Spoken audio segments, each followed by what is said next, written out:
Timnas Indonesia masih terlalu tangguh untuk Timnas Turkmenistan di FIFA Matchday kali ini. Tim berjulukan skuad Garuda itu berhasil memulangkan lawannya dengan tangan hampa. Skuad pasukan Sintayong membuka keunggulan pada menit ke-19 lewat Dendi Sulistiawan.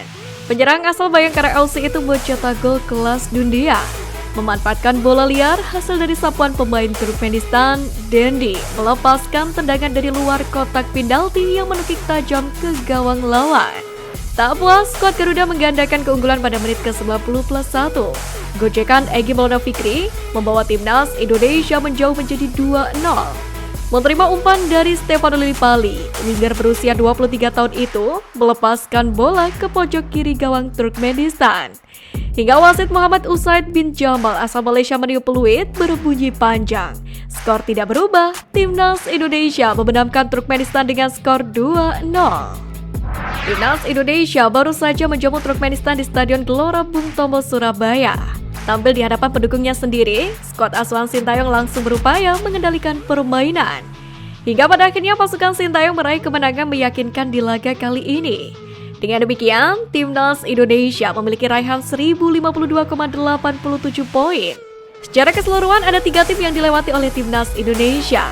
Mereka adalah Hong Kong, Liberia, dan Botswana. Di mana Hong Kong baru saja ditahan Kamboja dengan skor 1-1. Sementara itu, Liberia sendiri belum bertanding kontra Maroko di kualifikasi Piala Afrika 2023. Timnas Botswana sendiri juga baru saja menelan kekalahan telak 0-3 dari Tunisia pada Jumat kemarin. Dengan demikian, di atas kertas Timnas Indonesia bisa naik hingga ke peringkat 147. Namun perlu diingat, ini masih sementara karena FIFA Matchday September 2023 masih berlangsung hingga pekan depan. Meski tak didampingi langsung oleh Sintayong saat latihan, namun Timnas Indonesia berhasil memetik 3 poin atas Turkmenistan di laga FIFA Matchday ini.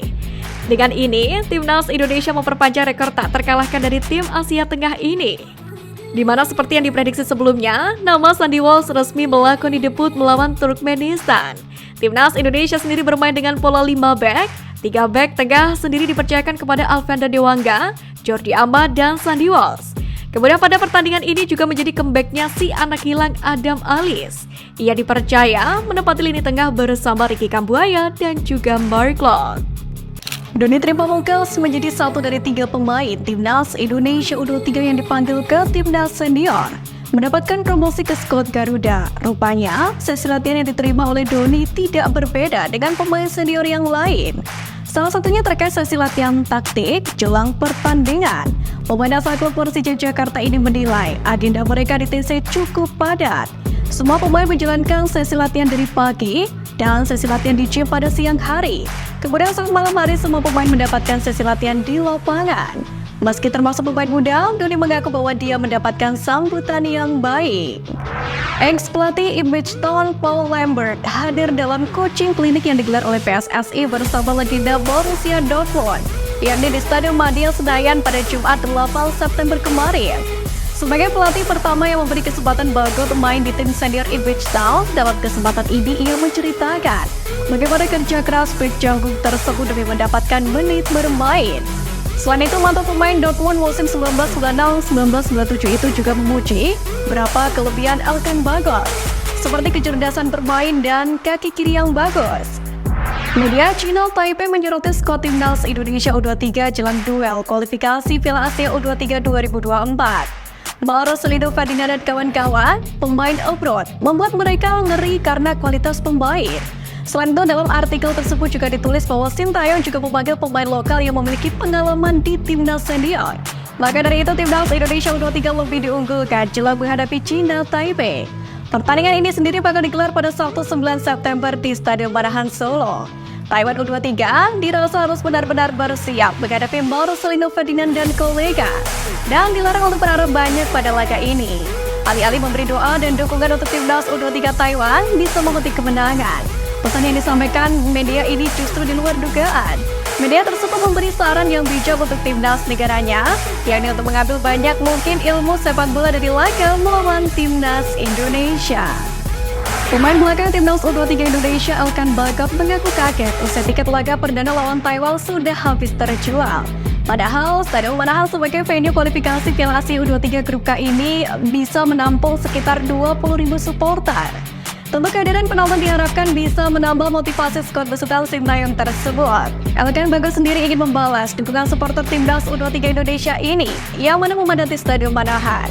Pemain belakang yang sudah berkoleksi 16 cap timnas Indonesia senior tersebut berjanji bakal tampil terbaik untuk Garuda Muda.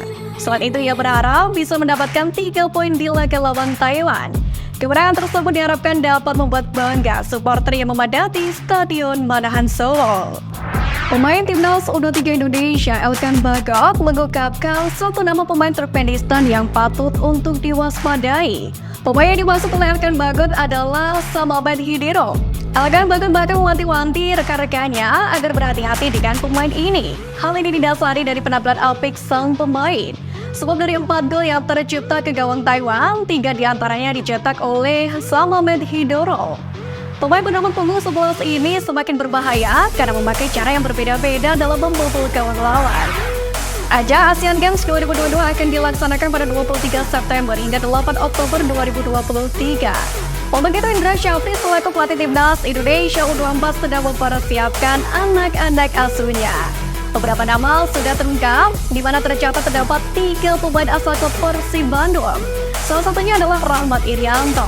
Dalam hal ini, manajer timnas Indonesia, Endri Arawan menyebutkan bahwa Rahmat Irianto diproyeksikan untuk mengisi slot pemain senior. Profil Rahmat Irianto sendiri bisa dibilang cukup menarik untuk timnas Indonesia. Pasalnya ia datang dari latar belakang yang tak main-main. Rahmat Irianto adalah putra dari legenda timnas Indonesia dan Persebaya Surabaya, Bejo Sugiantoro. Sempat mengikuti seleksi timnas Indonesia U19 di bawah kepemimpinan pelatih Indra Syafri pada tahun 2017 dan gagal. Kini pemain Persebaya Surabaya keturunan Inggris George Brown kaget mendapatkan kesempatan kedua dan menjadi satu-satunya pemain Persebaya Surabaya yang dipanggil ke timnas Indonesia U23. Dia pun bertekad untuk tidak menyia-nyiakan kesempatan kedua peluang emas yang didapatkannya ini. Sementara itu, caretaker pelatih Persebaya Uston Nawawi pun mengaku bangga dengan raihan George Brown ini. Menurutnya, dengan dipanggilnya ke timnas Indonesia U23 bisa membuat pemain untuk mengupgrade skill. 2 pemain naturalisasi bakal menjadi wajah baru timnas Indonesia. PSSI pun tengah menggodok rencana itu bersama Sintayong. Keduanya tentu bakal diproyeksikan untuk membela timnas Indonesia tampil di Piala Asia 2023 pada 2024 mendatang di Qatar. Teranyar, Federasi Sepak Bola Indonesia bergerak cepat memproses naturalisasi dari JITS. Berposisi sebagai back, karirnya di Liga Italia tentu menjadi poin plus tersendiri. PSSI pun mengkonfirmasi lewat salah satu anggotanya, Arya Sinulinga, yang mana mengaku pihaknya tengah mempercepat proses administrasi sebelum sumpah WNI. Manuver ini pun membuat media Vietnam ketar-ketir, takut tim nasional mereka tersaingi di level tertinggi sepak bola.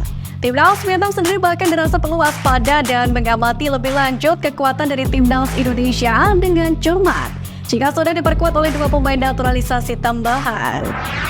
Saat meninjau acara coaching klinik para siswa Papua Football Academy atau PFA di Stadion Madia Senayan, Jakarta pada Jumat kemarin, Ketua PSSI menegaskan bahwasanya pembangunan timnas Indonesia harus dimulai dari grassroots alias pembinaan anak-anak di usia dini. Dalam kesempatan ini, Erick Thohir tak menampik bahwa anak-anak Papua memiliki talenta yang luar biasa sehingga harus dibina dengan baik.